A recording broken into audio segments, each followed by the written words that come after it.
¿Qué significa cactus San Pedro de 7 costillas o 7 puntas?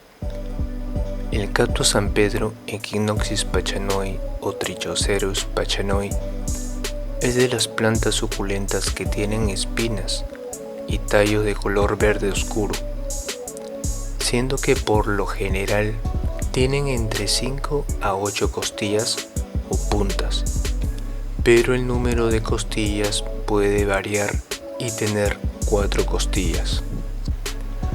Se debe saber que cada tallo del cactus San Pedro tiene su propio crecimiento y se desarrolla a su propio ritmo, formando las costillas o puntas características, lo que hace que el cactus San Pedro adopte entre 4 a 8 costillas o puntas. Estos tipos de cactus y suculentas pueden tener 7 costillas o puntas desde su nacimiento. Cuando el mismo comienza a formarse es que obtienen el número de costillas y que posteriormente existe la posibilidad de que aumente el número de costillas. Es fundamental resaltar que el número de costillas o puntas puede variar según el tamaño del cactus. Se cree que distintos acontecimientos pueden ser el origen del número de crecimiento de las costillas. Un crecimiento espontáneo, la calidad del cultivo e incluso un golpe a estos cactus y suculentas. El cactus San Pedro tiende a crecer dependiendo de dónde pueda desarrollarse.